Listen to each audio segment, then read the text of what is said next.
Hey guys, what's happening? It's NinjaDomoEsq for St. Jane Media, and today I'm going to review all of the new Power Rangers 2017 movie Megazords, which I got from, I believe I picked up all of these from Toys R Us, and I was going to put them all together.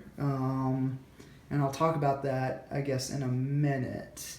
So, without further ado, let's start with the Pterodactyl Zord, the Pink Ranger Zord. Here it is. It comes with a miniature putty figure, which is pretty cool. The arms move, the legs and head do not, so there's virtually no articulation there. This Zord does not really do anything. It has kind of this gimmick where you can pull this back to, trap a putty in there, and you can kind of keep the figure in there, and then you can open this and release it. So it's kind of a spring-loaded deal that is fine, I suppose. I like the look of the Zord. It's pretty big. What this does is it forms the wings of the Ultimate Megazord, and so that these pieces come off. Unfortunately, there's no real articulation with the Zord, which is kind of lame. And then this is where the Pink Ranger goes in, and this cockpit just opens. What I find disappointing is it doesn't have a latch or like a snap to it, so it really just opens and closes as is. So I'm curious if this part becomes loose, the hinge, if the door will just fly open willy-nilly. So yeah. But anyway, I do like the look of it. It's pretty big.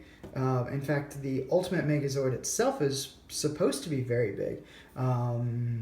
Let's move on to, let's see, Billy the Blue Ranger, his Triceratops Zord. Here it is. I don't know if I put this back on correctly or not, but this comes off and it provides... Actually, no. So there's that. What happens is the tail can actually move up, and this is where you would load one of these missiles, and it can fire the missile if you sort of flick it out. That's about it. That's about all it does. Again, articulation is almost non-existent. You can, I guess, move the legs a little bit, but doing so doesn't make a whole lot of sense because then the figure won't stand properly. The horns don't really do anything. I mean, this cockpit area is where the Blue Ranger goes in, and so that's cool. But yeah, again, it's kind of a static piece. This is the Mastodon, the Black Ranger's Zord. He comes with this incredibly silly catapult thing right here, which is supposed to fire this net. I'd be really curious if that actually happens in the movie, but it's whatever. It attaches there, and you can fling it. I don't know if this piece is actually supposed to be there. When I was putting these back into Zord form, I just couldn't remember. But it goes on, so I was like, all right, fine. Again, the legs, I mean, I feel like there's even less articulation here, because of how the legs are kind of the three, sort of in a block of three as they are. You've got the snout or the trunk of the Mastodon. It'd be neat if that had articulation. It doesn't. This is the cockpit of the Zord, right there. So that's cool. And it has that launching gimmick thing. If I sound less enthused, it's because I am. I'm not. Like, that doesn't really do anything for me. This is the Saber-Tooth Tiger, Yellow Zord. This actually forms the body of the Ultimate Megazord, and so it has kind of a wide breadth to it. One of the things that I just flat out don't like about these Zords, and that my friend, commented on, he was like, they seem kind of junky in a way. And I think, where he's getting this is, they've got these sort of hollow pieces to them, and they seem to be hollow for not really a particular reason. So this one's not necessarily hollow. Well, actually, so yeah, you can see it with like the inside of the legs.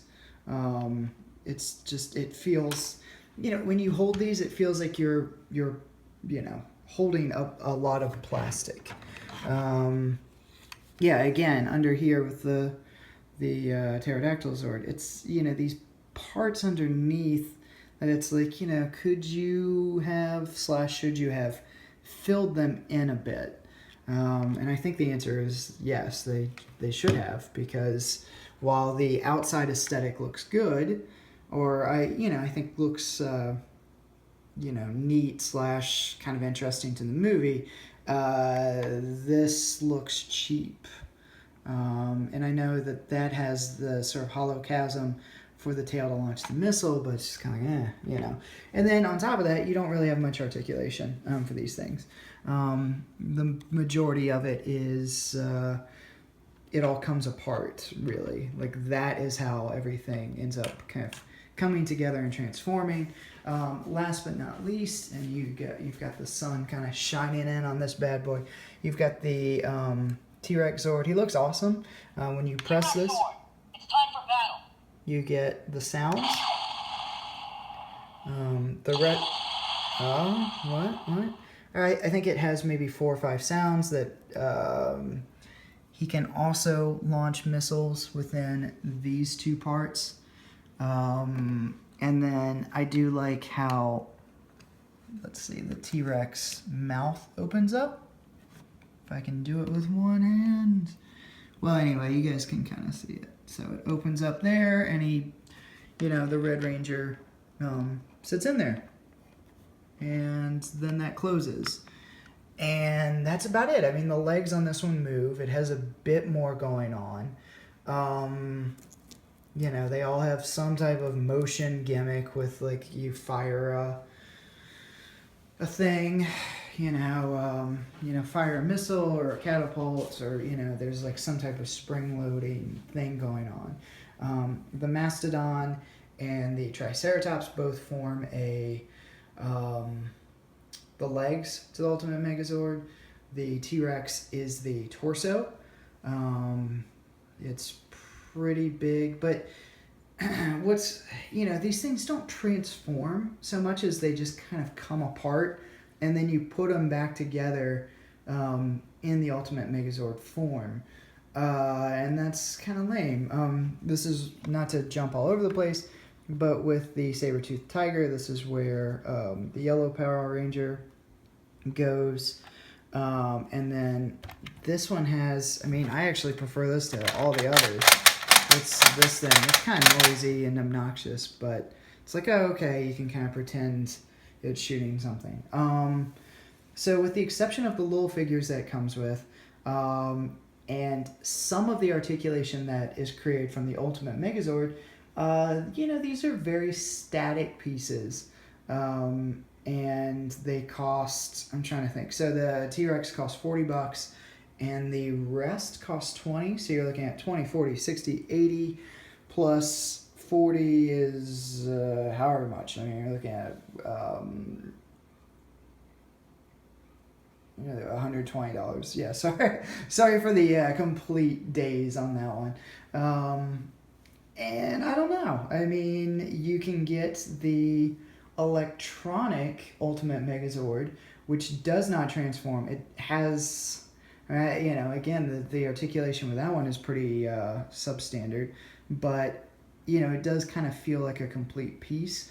The reason I actually did not form the Ultimate Megazord with this is the T-Rex legs are really difficult to get to take off. Oddly enough, so for the most part, these pieces come off pretty easily, but for some reason I was having trouble with the T-Rex, and I just didn't feel like forcing it. And I was like, whatever, So as a fan of Power Rangers, I think these are cool. I think they're kind of fun.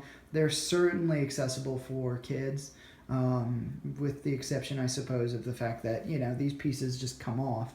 I think where they really fall down is the fact that you've got the new Voltron line of toys that have come out, and while that does have its flaws, they feel like a much hardier piece of toy.